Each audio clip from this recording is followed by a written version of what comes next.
Alhamdulillahi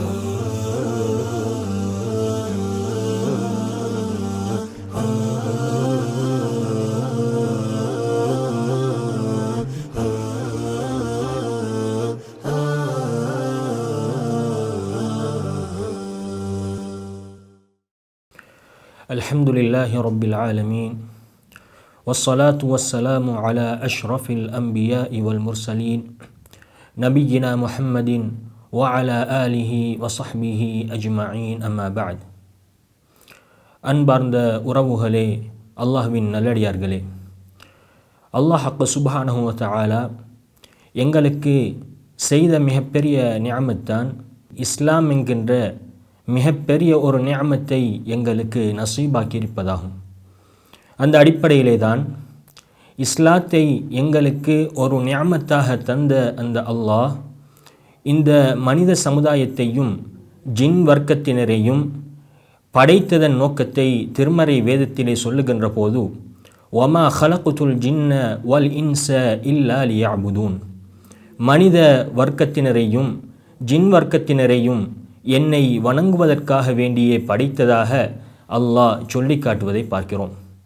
ஆகவே இபாதத் என்ற ஒரு விடயம் மிக முக்கியமான ஒரு விடயமாக எங்களுக்கு இருக்கிறது என்பதை நாம் புரிந்து கொள்ள வேண்டும்.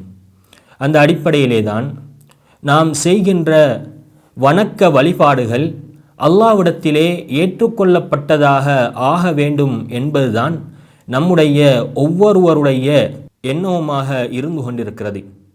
அந்த அடிப்படையில் எங்களுடைய அமல்கள் ஏற்றுக்கொள்ளப்படுவதாக இருந்தால் இஸ்லாம் எங்களுக்கு சில நிபந்தனைகளை காட்டுவதை பார்க்கிறோம்.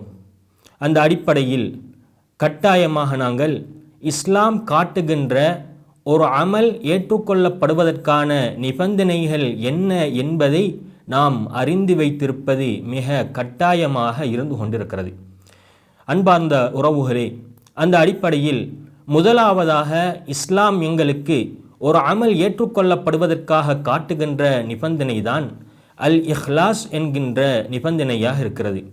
இஹ்லாஸ் என்றால் என்ன என்று பார்க்கிற போது, ஒரு அடியான் அவனுடைய சொல் ரீதியான மேலும் செயல் ரீதியான அனைத்து வழிபாடுகளையும் அல்லாஹ்வுடைய திருப்பொருத்தத்தை மாத்திரம் நாடியதாக அவன் செய்து கொள்வதுதான் இஹ்லாஸ் என்ற அந்த தன்மையாக இருந்து கொண்டிருக்கிறது.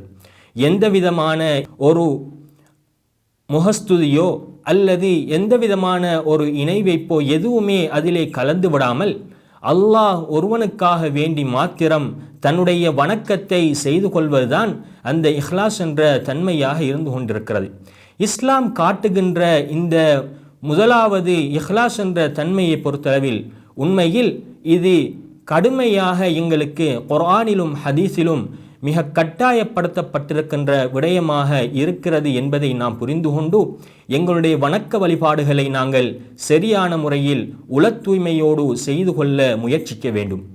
அடுத்ததாக இரண்டாவது நிபந்தனையாக இஸ்லாம் காட்டுகின்ற நிபந்தனை தான், ஒரு அடியான் ஒரு இபாதத்தை செய்வதாக இருந்தால் அந்த வணக்க வழிபாடு என்பது இஸ்லாமிய மார்க்கத்தில் எங்களுக்கு வழிகாட்டப்பட்ட அல்லாஹ்வுடைய தூதர் ஸல்லல்லாஹு அலைஹி வஸல்லம் அவர்களினூடாக எங்களுக்கு வழிகாட்டப்பட்ட அந்த வணக்க வழிபாட்டுக்கு நேர்பட்டதாக இருக்க வேண்டும். அல்லாஹ்வுடைய தூதர் ஸல்லல்லாஹு அலைஹி வஸல்லம் அவர்கள் எவ்வாறு எங்களுக்கு ஒரு இபாதத்தை செய்ய வேண்டும் என்று எங்களுக்கு வழிகாட்டியிருக்கிறார்களோ அந்த அடிப்படையில் தான் நாம் நம்முடைய வணக்க வழிபாடுகளை அமைத்து கொள்வது எங்களுடைய கடமையாக இருந்து கொண்டிருக்கிறது.